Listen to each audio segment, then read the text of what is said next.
1번 보겠습니다. 부기 등기에 관한 설명으로 틀린 것을 모두 고른 것은 등기는 형식에 따라서 둘로 구분합니다. 형식에 따라서 여기 형식은 숫자를 얘기해요. 그래서 숫자가 독립적으로 구성돼서 등기가 이루어지는 경우를 독립등기라고 부르고요. 숫자가 독립적으로 구성돼서 등기가 이루어지는 경우를 독립등기라고 얘기합니다. 그러니까 숫자 하나가 독립적으로 구성되어 있는 등기. 두 번째, 부기등기. 이 부기등기는 숫자가 2개 이상으로 구성된 등기가 부기등기예요. 이렇게 2개 이상으로 구성된 등기가 부기등기라고 하는데요. 이 독립등기를 이 부기등기와 대꾸를 이루기 위해서 주등기라는 표현을 씁니다. 그래서 이 부기등기는 독립등기, 주등기에 붙여서 기록하는 등기가 부기등기입니다. 독립등기, 주등기는 숫자 하나로 구성된 등기가 주등기, 독립등기. 부기등기는 주등기에 붙여서 기록하는 등기니까 숫자 2개 이상으로 구성된 등기가 부기등기예요. 주등기에, 독립등기, 주등기에 붙여서 기록하는 등기, 부기등기라고 얘기합니다. 주등기에 붙여서 기록하기 때문에 숫자 2개 이상으로 구성되어 있어요. 그러면 주등기에 붙여서 기록하는 이유가 있겠죠. 주등기에 붙일 붙자예요. 주등기에 붙여서 기록하는 등기, 이런 뜻입니다. 그러면 주등기에 붙이는 이유가 있는데 2가지 이유가 있다고 했습니다. 첫 번째, 주등기의 순위를 유지하고자 할 때 이때 주등기에 붙여서 기록합니다. 두 번째, 주등기와의 동일성을 표현하고자 할 때 이때도 주등기에 붙여서 기록을 합니다. 그래서 이 부기등기는 이론적으로 이 2가지 이유 때문에 주등기에 붙여서 기록을 합니다. 예를 이렇게 들은 적이 있어요. 여기 이러한 부동산이 있고 소유자는 갑입니다. 갑이 을로부터 10억 원을 빌립니다. 그냥 안 빌려주겠죠? 담보를 요구할 겁니다. 그래서 갑은 을에게 저당권을 설정해 줍니다. 그러면 을은 10억 원의 피담보 채권이 발생을 했고 이를 담보하기 위해서 저당권 등기를 하고 저당권을 취득하게 될 겁니다. 이 저당권 등기는 을구의 첫 번째로 이루어진 등기죠. 맞습니까? 그래서 첫 번째로 이루어진 등기예요. 그 이후에 갑은 이명박에게 전세권을 설정해 줍니다. 전세 금액은 2억으로 하겠습니다. 그러면 이 이명박은 2억 원의 전세금이 있을 테고 그리고 전세권 등기를 하게 될 겁니다. 이 전세권 등기는 을구에서 몇 번째 이루어졌습니까? 2번째죠. 이렇게 등기가 될 겁니다. 그러면 등기부에는 이렇게 기록이 될 거예요. 을구에 1번 저당권 설정 을 10억 2번 전세권 설정 병 2억 이렇게 등기가 되어 있을 겁니다. 맞습니까?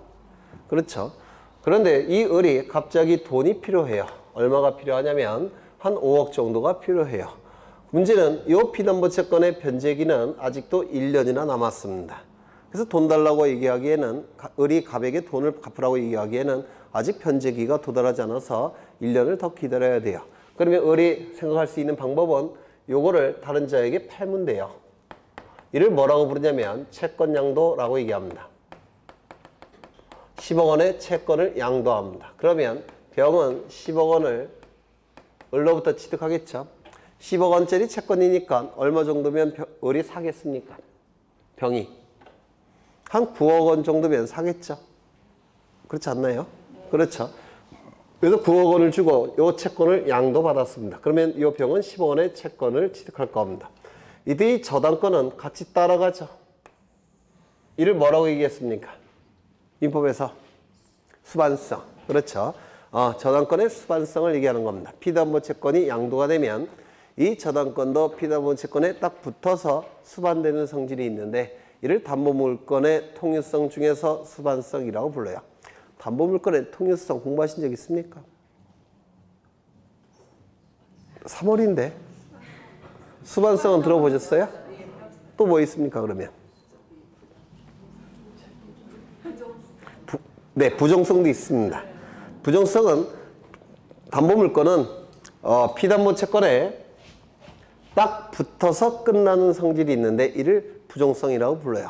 그러니까 이것이 소멸되면 담보물권도 붙어서 끝나요. 이걸 부종성이라고 얘기합니다. 피담보 채권에 붙어서 끝나는 성질, 이를 부종성이라고 부릅니다. 또 뭐 있습니까? 물상되어 있어. 안 들어보셨어요? 들어는 봤어요? 물상되어 있어는 뭐예요? 괜히 얘기했다. 요건 수반성 맞죠? 맞습니까? 그러면 저당권이 이제 을에서 병으로 넘어가죠. 그러면 저당권의 주체가 바뀌니까 무슨 등기할까요? 저당권 이전 등기를 해야 됩니다. 이건 몇 번째 이루어졌습니까? 하나, 둘, 셋. 세 번째. 맞습니까?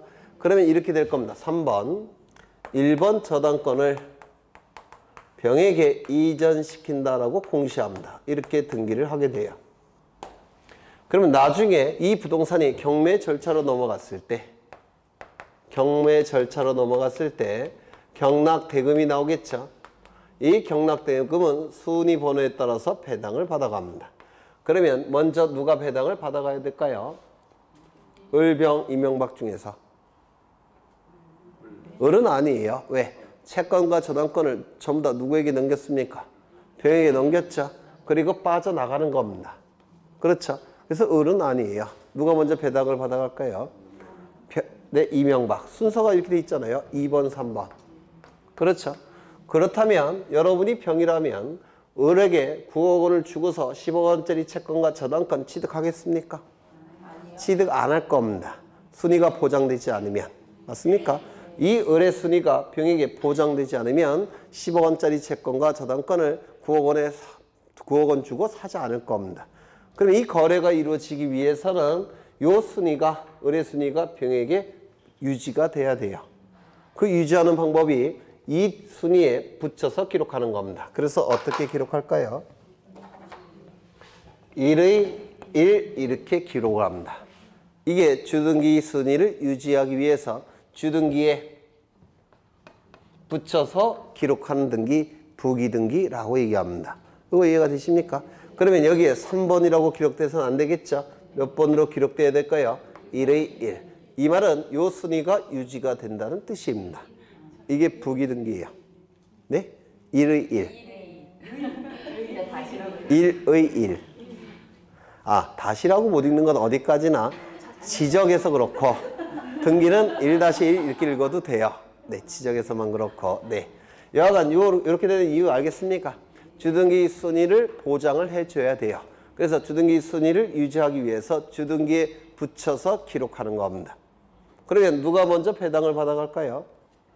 병이 먼저 배당을 받아가게 될 겁니다. 맞습니까? 1의 1은 2번보다는 선순위 아닙니까? 그렇죠. 네. 그 다음에 여기 이명박 씨도 이름이 요즘 좀 창피하죠. 이름을 바꾸고 싶어요. 뭘로 바꾸고 싶냐면 이명복으로. 그러면 이름, 주민번호, 주소가 바뀌는 등기가 뭐냐면 등기명의인 표시변경 등기라고 불러요. 그러면 이 이명복 이름으로 바뀌게 되는데 이때 하는 등기가 저당권의 등기명의인 표시변경 등기라는 걸 합니다. 이름, 주민번호, 주소가 바뀌는 등기가 등기명의인 표시변경 등기예요. 그러면 이 이명복과 이 이명박은 같은 사람입니까? 다른 사람입니까? 같은 사람이에요. 따라서 여기에 붙여서 기록을 해야 됩니다. 이렇게. 그래서 등기는 이렇게 됩니다. 이번에 전세권의 등기, 명의, 표시, 변경 이렇게 쓰고요. 그 다음에 이름이 바뀌었죠. 뭐로? 이명복으로. 충분히 마음은 이해가 돼요. 네. 그럼 여기 아까 이명복 어디 갔어? 여기 뭔가 잘못됐네. 그렇죠. 여기가 누구 돼야 됩니까? 이명복이 돼야 되죠. 이명박이. 그렇죠. 어쩐지. 네. 그러면 이제 이명박에서 뭐로 바뀌었습니까? 이명복으로. 이거 두 개 다 있으면 안 돼요. 공시에 혼란이 발생하니까. 따라서 이거는 어떻게 해야 됩니까? 지워져야 될 겁니다.